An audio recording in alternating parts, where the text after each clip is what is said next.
Have you ever felt guilty for wanting space? Like needing a little distance from someone you love means something is wrong with you or with the relationship?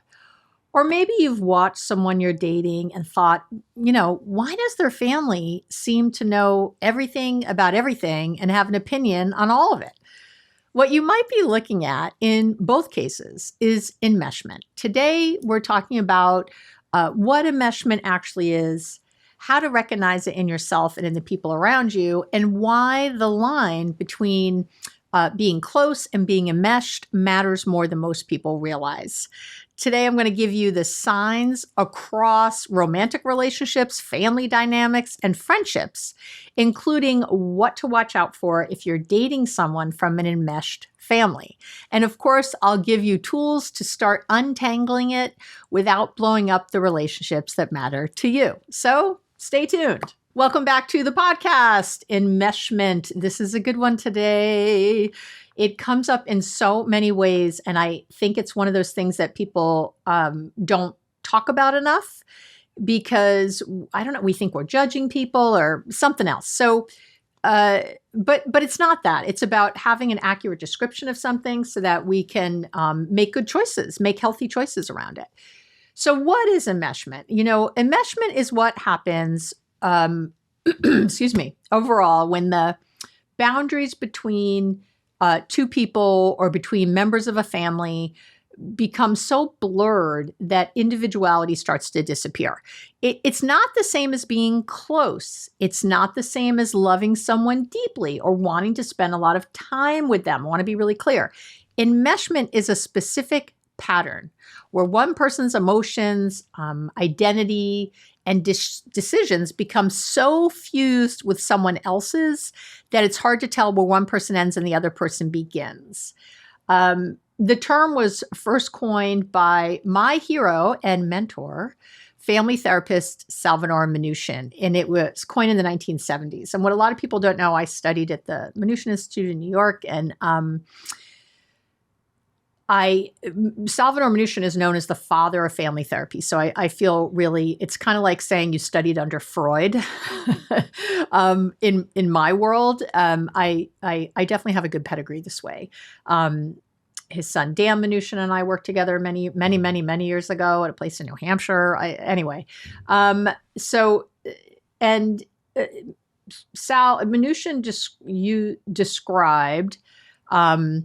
He used this term enmeshment to describe families where the level of involvement between the members was so high that normal boundaries of independence and privacy had essentially collapsed, really. And he has a framework about it.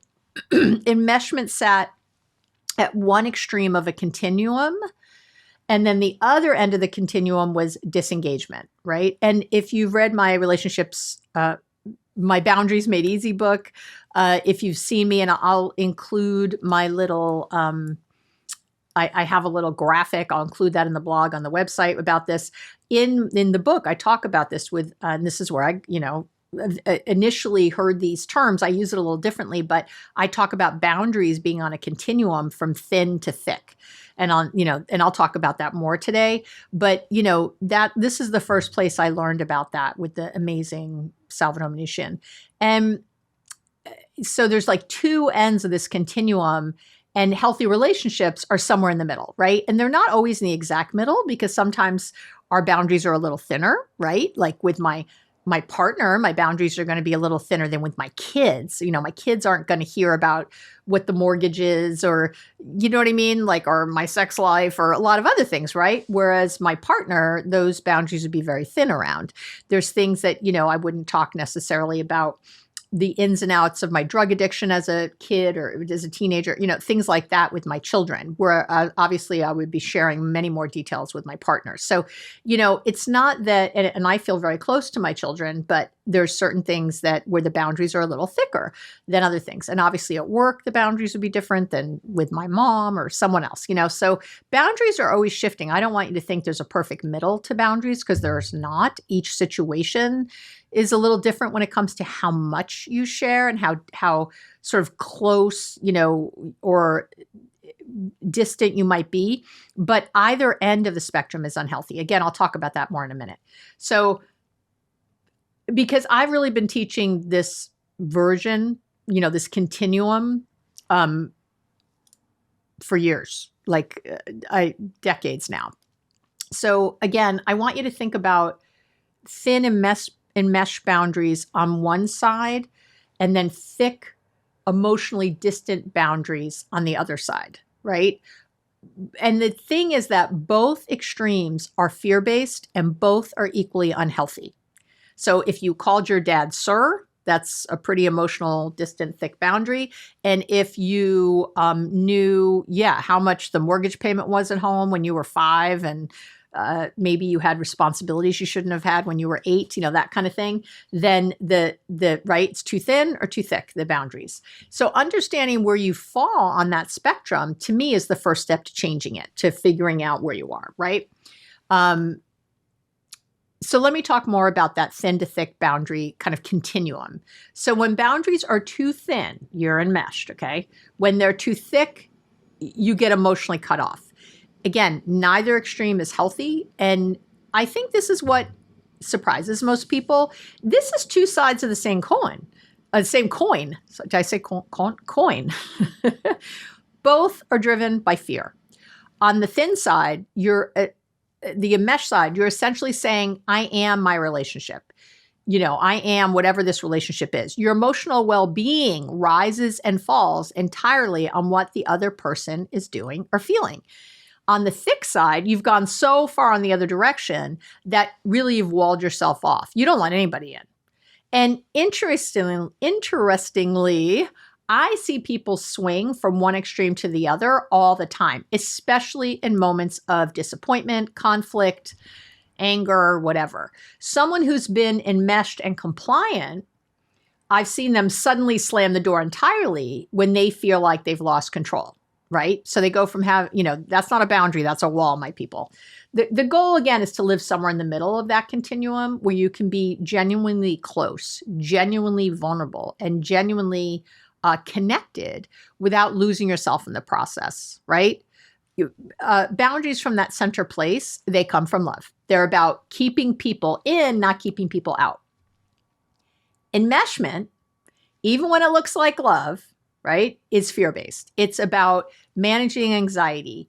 It's not creating real connection. I think that that enmeshment side, the thin boundaries, is all about high anxiety. I don't think I've ever met anyone who has low anxiety who's enmeshed. I just haven't. So let's talk about how enmeshment is different from codependency, because that's a question I get a lot. And it's a fair one, right? Because the two concepts certainly overlap significantly. Codependency is about depending on something outside of yourself, usually another person's behavior or approval to provide your sense of well-being. It's relying on something outside yourself for your well-being. Enmeshment is how do I want to say this? Enmeshment is the relational structure that often makes codependency possible. Think of it this way. Enmeshment is the blurring of boundaries between two people. Codependency is one of the things that can grow out of that blurring. Oh, I said that really well. That's exactly what it is. So you can be in an enmeshed family system and not be codependent in every relationship you're in. And you can have codependent tendencies without being in a classically enmeshed relationship, right? But they frequently show up together, and certainly both are rooted in the same fear-based soil, shall we say. If you've ever felt like another person's bad mood was somehow your fault to fix, or you felt guilty for having a different opinion from a family member, you've experienced this overlap that I'm talking about, right? So I've talked about codependency before, here on the podcast, and I've discussed more recently the difference between codependency and compassion. So I'm not going to rehash all of that here. What I want you to understand today is that enmeshment is its own distinct pattern that's really worth understanding, even if the two are related. So I will link to the past episodes on codependency in the blog. And again, and I say this every time for the new folks, anytime I mention the research, any kind of research or there's a great free download for today. Anytime I mention that, anytime I mention, a past episode, all of that can be found below the video if you're watching on YouTube and on my website, abbymedcalf.com. Just go to this episode. All the things are there. And the blog is a fully written blog, not a transcript, so that you can, use it as notes. You can copy and paste. You can go back and kind of refresh your memory without having to listen to an entire episode again, even though I know you love listening to the sound of my melodic voice, but just in case. So let's talk about, and I'm going to talk about different kinds of relationships today. Enmeshment shows up in all kinds of different ways, but I want to talk about the signs that you're in an enmeshed romantic relationship right now, because that's what most people talk to me about. So in romantic relationships, I think enmeshment often gets mistaken for like deep love or intense connection early on, or maybe I'll say especially early on. And that kind of fusion you feel can feel really exciting. But over time, it creates anxiety, resentment. And I think for a lot of people, this sort of creeping sense that you've kind of lost yourself somewhere along the way. I worked with a couple kind of a few years ago now, and they were genuinely devoted to each other. But the woman, the wife, came in saying she felt like she was disappearing. Those were her words. She couldn't articulate exactly what was wrong because nothing was wrong in the conventional sense. Her partner wasn't unkind. He wasn't unfaithful, but she'd noticed that she'd slowly stopped having opinions. If he wanted Thai food, she wanted Thai food. When he was stressed out about work, she was stressed out about his work or just stressed out. When he thought a movie was bad, she decided she hadn't liked it either. Even if she walked out of the theater thinking it was okay. She'd sort of lost her own inner compass entirely, and she really hadn't noticed it was happening along the way. And so it's stuff like that I see. I think enmeshment is very insidious. I think it's very quiet often, and it really can creep in. I had another client who, not that long ago, they had twins, and there was a lot of issues with the babies when the birth happened, right? So she had a planned C-section, and then suddenly they had to go really quick to the hospital. It was before the planned C. And, it was a little touch and go there for a minute. It was a little scary for her. It was a little scary for the babies. And, but everything sort of worked out. They were in the hospital I'd say the babies ended up being in the hospital a few weeks, but after it was, actually, I know it was 8 days. So on the 8 days they were together in the hospital, and they hadn't told anybody. She and her partner hadn't told the family yet. And especially she didn't want to tell her family yet because his family, his mother was, they were enmeshed. There was a lot, we didn't have that language for it then. She didn't exactly, but there was a lot of really poor boundaries between her husband and his mom. And she just knew this woman was going to show up at the hospital. Like, they were just trying to survive. They were scared. It's terrifying. These are their first kids. It was all not good. And she was trying to recover. So her best friend was there, and that was the only person that knew about everything that was going on. And so anyway, after 8 days, they tell the mom. They let them they'll tell everybody. They called everybody. They said, "Hey, this is what's been happening." Well, the mom got so upset. Nobody else got upset, just for the record. People were a little disappointed. They're like, "Oh, I'm sorry you didn't call." Some people were. But most people, everybody really understood. They're, because they said, "We were just really scared. We needed to hunker down. We needed to focus. And we didn't want a bunch of opinions coming in," because they had to make some health decisions with the babies and themselves and all that. I'm not going to get into all that. It doesn't matter. But the husband's mom was furious, angry. How dare you? And now wanted nothing to do, didn't want to come help with the kids, didn't want to be part of this, was so upset that they hadn't called her, and this is a sign of enmeshment. That's another good one. Outraged. She was outraged, literally were the words she used, that they, and literally said this, had the nerve to not call her and contact her at least her, even if they didn't tell everybody else. That's what she said these words to them. And, this was the very reason they didn't do it. And she was the only reason they didn't tell anybody else, because the wife's parents would have been very supportive and would have just been like, whatever you need, let us know. They pretty much had everybody else have very positive, supportive at the very least, feedback, except this mom, which is the whole reason they did it. So there's another example of how enmeshment shows up. Someone who thinks they have rights in your relationship, who's outraged that you don't share every little detail as it's happening in real time, that kind of stuff. Anyway, but here are the signs to watch for in a romantic relationship. These are the things I would tell you to look out for the most. And, you feel responsible for your partner's emotional state, even when you had nothing to do with causing it. So it would be here with the mother, if that, a non-romantic relationship. I guess these are probably signs of any relationship, but definitely in romance. And I'll try to differentiate other relationships in a minute. But you might be relating to anything I say, with your own mother or with a friend or somewhere else. You can't relax until they're okay. Their mood is essentially your mood. That's another symptom. You feel guilty when you do something independently, whether that's seeing a friend alone, pursuing a hobby, making a decision without checking in first. Another symptom is there's very little me in the relationship. Everything is we, including maybe friendships, which are either shared or maybe even quietly dropped. You might also have stopped having opinions that differ from theirs, or you've noticed yourself abandoning your own views to avoid tension. I'm trying to think. Another symptom is conflict, or even like a mild disapproval from your partner. Anything like that would trigger a level of anxiety that feels disproportionate to the situation. That can be another one. You feel the need to know where they are and what they're doing at all times. And the same goes with them with you. And it doesn't feel like loving attentiveness. It feels like surveillance, which is really usually what it is. All of those are things that I want you to watch out for. So, and let me also talk then about signs you're in an enmeshed family system, right?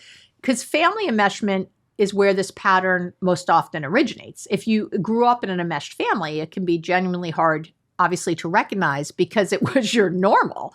And it often looks like love from the inside, even when it's costing you something significant. Okay. So again, like this mother situation I just mentioned. So signs of family enmeshment can include anything I just said in a romantic relationship, but also probably what you'll see is that as an adult, you'll still seek a parent's approval before making significant decisions, or you feel intense guilt when you don't. Having a different opinion from your family. It maybe feels dangerous or disloyal, or it's just not allowed. Another sign would be a parent treat your independent choices, your career, your partner, your city of residence as kind of personal affronts to them, like this was, right? Like some sort of personal affront that you made some sort of decision. Maybe I definitely have had clients who left their house before they were married, and that was not allowed in this family. Or chose to live in a different city. I've had this a few times where I had a client who moved right away from where their family was, but then was expected to come home for everything. And they were far. So they had moved, the family was from New York and they'd moved to Texas. And they would hear things like, well, you're the one who chose to move away. So you still have to be here to help with blah, blah, blah, blah, blah. That kind of stuff. That's crazy talk. Okay. I say with love. If you feel responsible for a parent's happiness or emotional stability, and you felt that way since you were a kid, another symptom. And a biggie, of course, is there's no secrets allowed in the family. Like everyone's business is everyone else's business. And privacy feels like rejection. That's what comes up. Maybe you find it almost impossible to say no to a family member without enormous guilt, even when the request is unreasonable, like this one, the one I just mentioned, totally unreasonable, yet my client was feeling really guilty. Family members speak for each other, make decisions for each other, or expect to have a vote in each other's major life choices well into adulthood. Okay. you see or speak to one another quite frequently, sometimes maybe multiple times a day. There are lots of, like, what do I see? Like family vacations and assumptions that certain times will be spent together, always, always, always. And when that doesn't happen, there's tremendous guilt, anger, cutting off, the cold shoulder, all that kind of stuff. Like, again, like we just saw with this mom. I've had that, I've shared here before. I had a client who every year the entire family would come to her home because she and her husband had money, had made more money than a lot of other people in the family. They had a big, huge home. And every single Christmas, the entire family would come in with all of their, so the parents, the siblings family, spouses, their kids. And my client was expected to host everything first of all, they paid for everything. They set up all of the things to do, right? All of the movie, she became, the whole thing for the whole family. And it was assumed and it was how it was. And that's what had to happen. And she hated it. She just would dread Christmas every year. She hated that she and the kids couldn't have their own sort of traditions because so many of the traditions were the parents' traditions that they then were like doing here. Like, oh, we have to have the sleigh ride. We have to have this. We have to have that. We have to make cookies for the week before. We have to, like, all the have-tos, right? And so she would have to literally, or she felt she had to create all these things and schedule all these things and do all these things. It would take her months to put this thing together. And she worked. She had a full-time job and her own children and her husband, and he worked full-time. It wasn't even the money so much as all the craziness going into it. So, and we worked together, she and I first I was like, could you get an assistant to do all this instead of you? Would that be easier? But she was so resentful about it. No one ever offered to schedule anything. No one ever offered a penny towards any of the expenses. They wouldn't have taken it, but you should offer. No one ever did anything, not a finger. Not if they were all expected to be picked up at the airport. They would get upset if she sent a driver. Everybody expected like a personal trip from the airport. I mean, it was crazy. So one year I had her in August, let the family know via email and then personal follow-up that year they were going to go away. All she ever wanted to do was go away for Christmas. That week, she wanted to take the kids and like go to a tropical island and spend a week away, just the family. That's what she wanted to do. And anyway, make a long story short, or this is a long story, but it's not so short. But do you see where I'm going? Can you imagine? The family was incensed. She was cut off. Nobody wanted to talk to her. The years and years and years of generosity, the years and years and years of bending over backwards, gone. No appreciation, no gratitude, nothing. Gave them months of notice, and their only responses were, what are we supposed to do? This is terrible. You're so selfish. That's all she heard was about how selfish and horrible a human she was. Can you imagine? When all she had been doing was giving, giving, giving. And I'm sure you can imagine, because some of you listening right now are going, oh my God, that's me and my family. Yeah, that's an enmeshed family. That's an enmeshed family. So let's talk about signs you're in an enmeshed friendship. It's a lot to say. Say that 10 times fast. Friendships can become enmeshed too. And I think this one tends to sneak up on people because healthy friendships are supposed to involve, right, mutual care, investment. The difference is that enmeshed friendships start to require you to disappear a little in order to maintain them. That's how you sort of know. I had another client who came to me because she felt literally, it's the reason she sought out therapy was because she felt exhausted in a close friendship and didn't know why. Her friend wasn't mean. She wasn't using her in any way. But my client had realized that she started dreading when this friend called her. When the friend was having a hard week, my client's whole week went sideways with it. She stopped making plans with other people without checking if her friend was available or okay with it. Like that started happening. She'd noticed herself editing what she said and felt to avoid kind of rocking the boat with this friend. Again, that's enmeshment in a friendship. That is enmeshment in a friendship, all those things. So the signs, again, are things, and they're all similar, right? A sign would be like one friend's mood or crisis dictates the emotional tone for everyone in the friendship. You feel guilty making plans with other people, especially if it doesn't include this friend. Okay. Like you can't have other friends. You can't make decisions, even small ones, without checking in with that person first.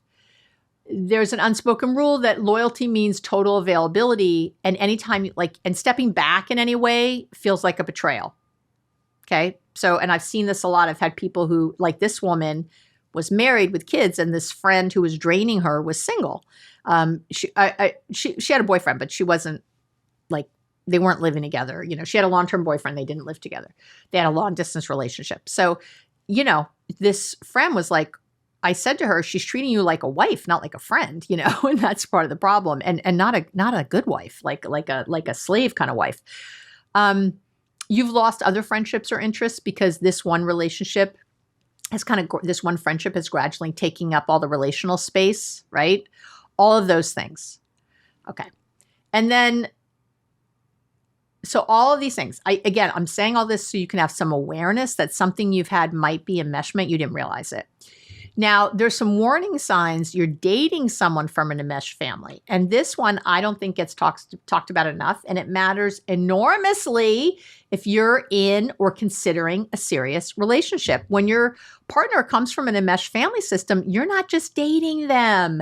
You're dealing with the entire dynamic that they were raised in. And if they haven't done the work to differentiate from it, that system is going to show up in your relationship in very concrete ways, like this other client I have who's, had these twins, and this mother is crazy.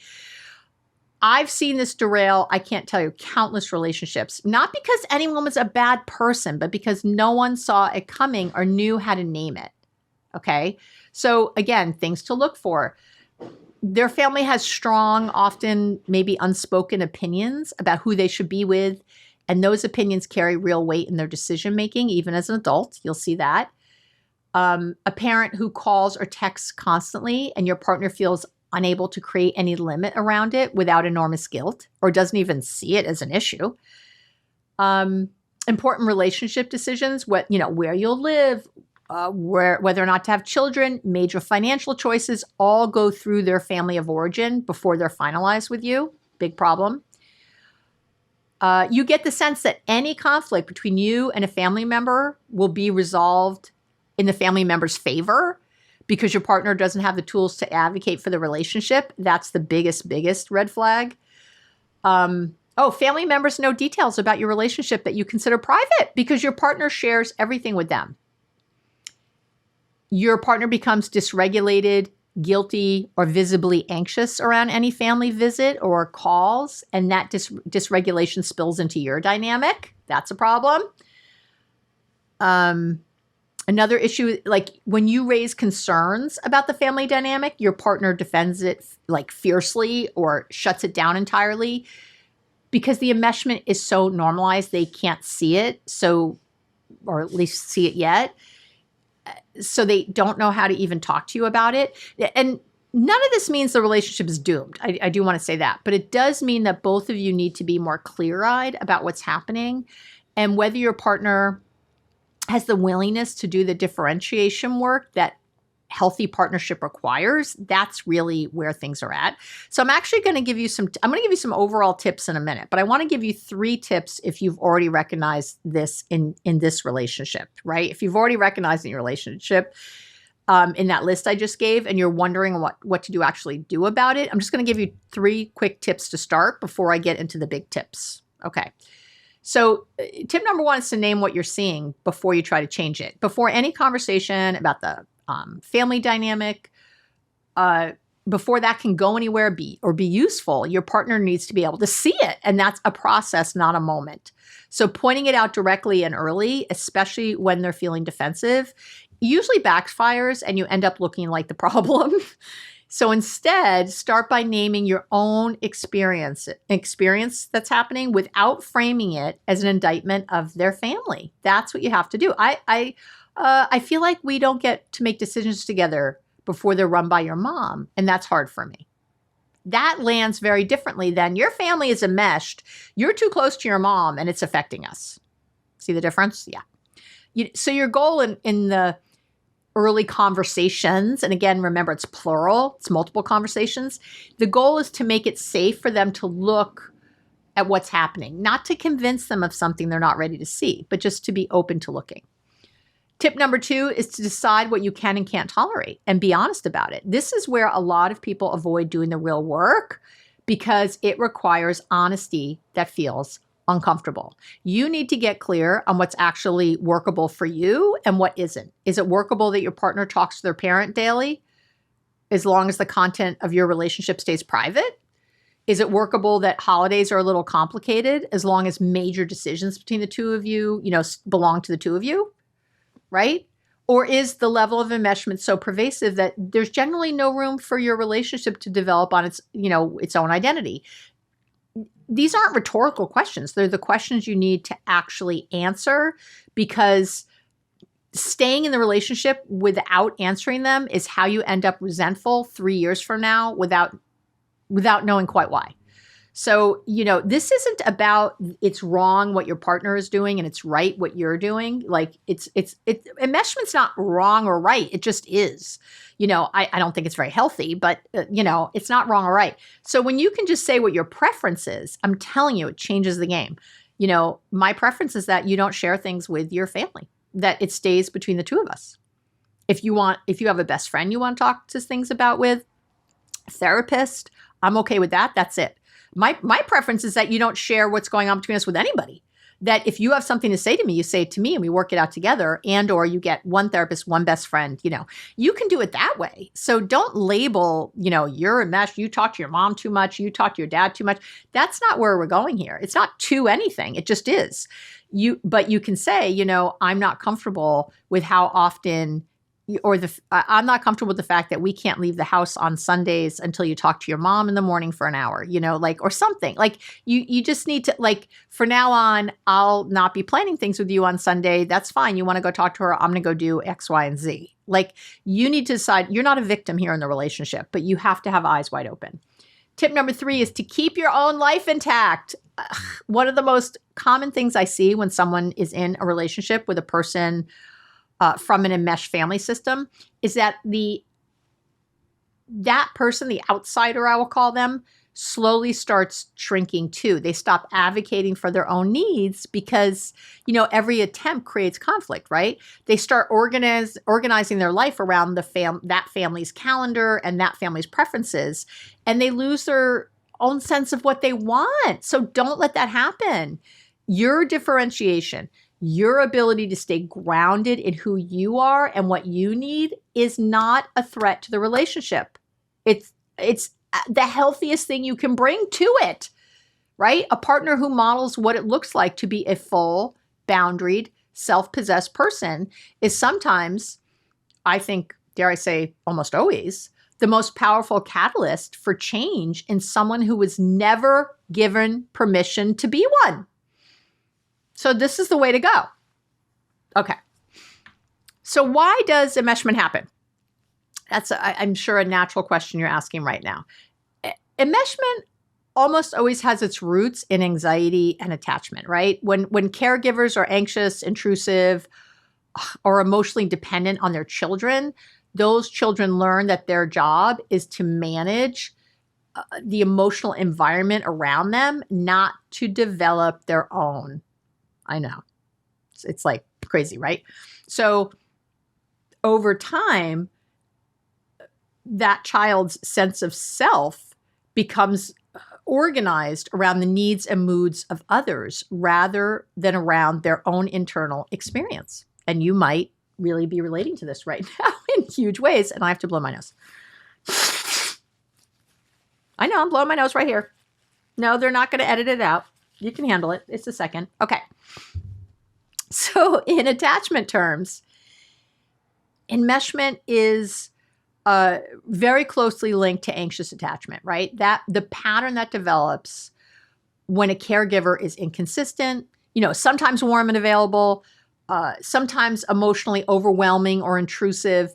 That child learns that closeness is unpredictable and that their job is to stay hypervigilant tracking the emotional state of the people around them, to stay safe. And that hypervigilance doesn't just disappear, go away when you grow up. It travels with you into every relationship you have. That's really what's happening.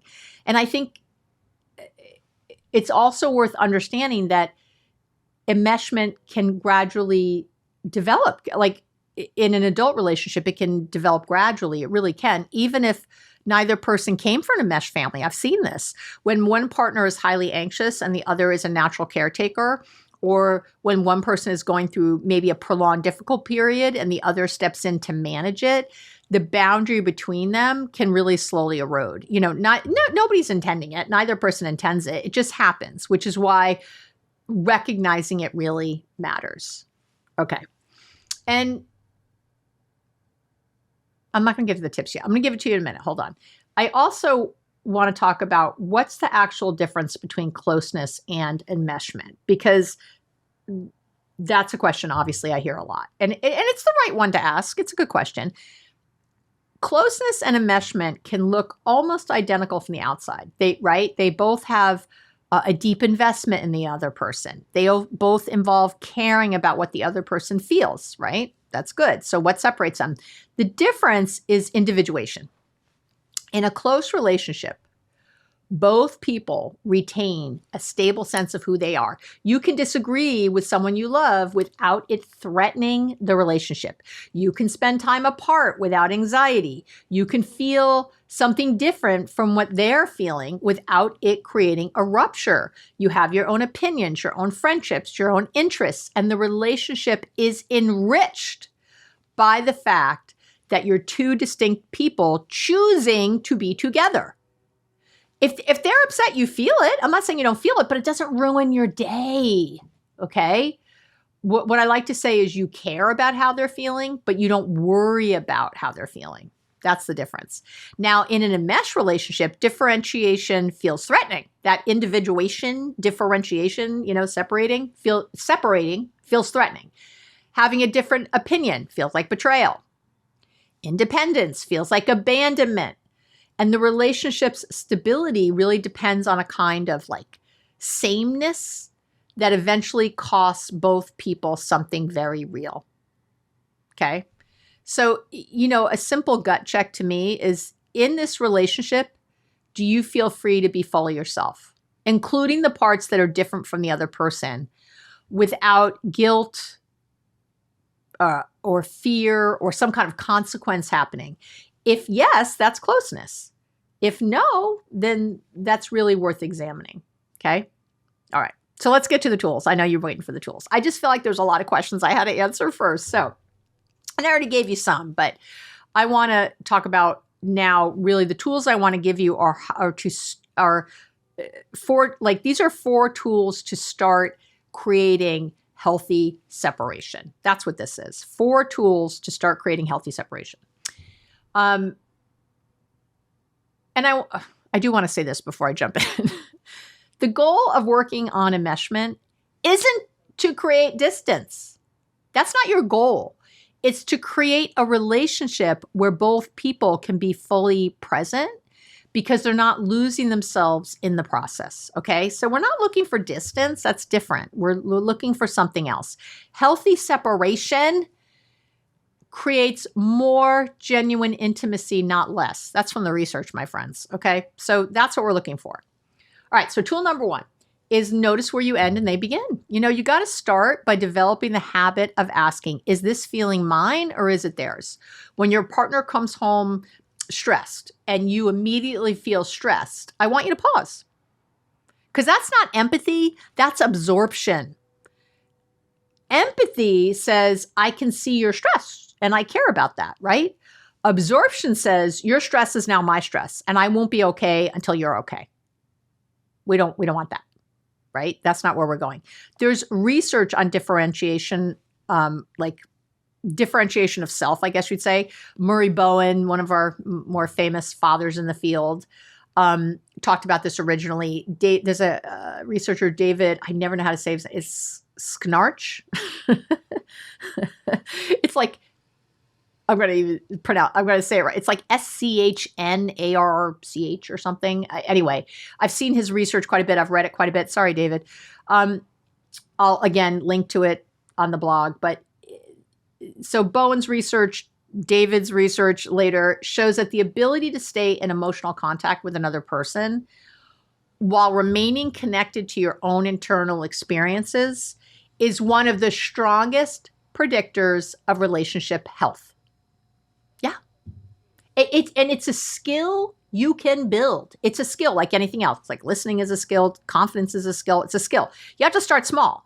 So when you notice yourself absorbing another person's emotional state, again, you want to name it internally. That's their feeling, not mine. I can be with them in it without becoming it, right? Okay. Tool number 2. You want to practice tolerating a different opinion. Enmeshment really thrives on sameness. So one of the most direct ways to interrupt it is to practice having, expressing, and tolerating a different opinion without it becoming a crisis. Who would have thought? Now, this doesn't mean picking fights, I hope, obviously. It means noticing when you've automatically agreed with someone and asking yourself if that's what you think.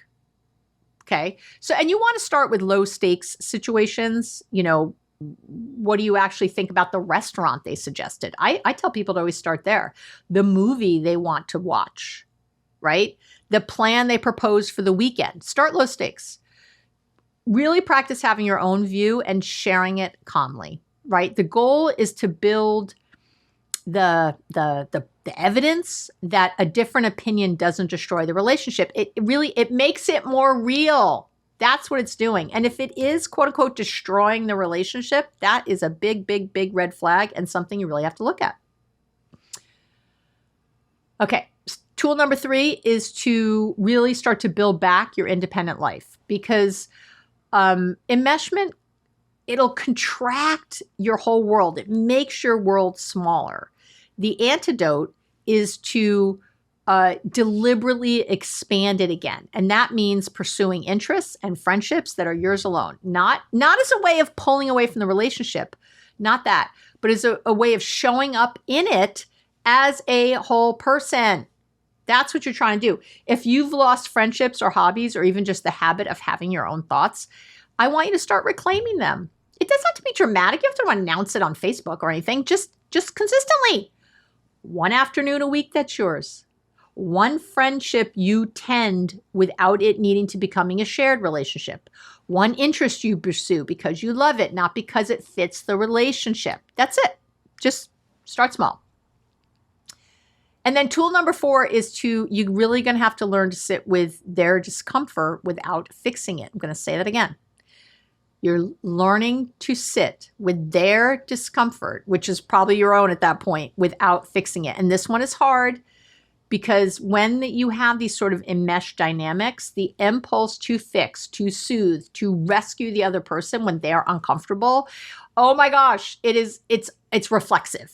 It is like, oh, you're just so caught up in that. But it's actually one of the ways enmeshment maintains itself. Every time you rush to manage their feelings for them, you are reinforcing the pattern.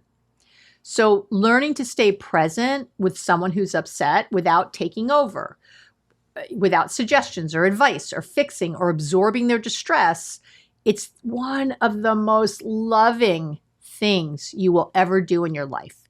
It communicates, I trust you to handle this. I'm here, but I'm not doing it for you because I don't need to do it for you. You've got this.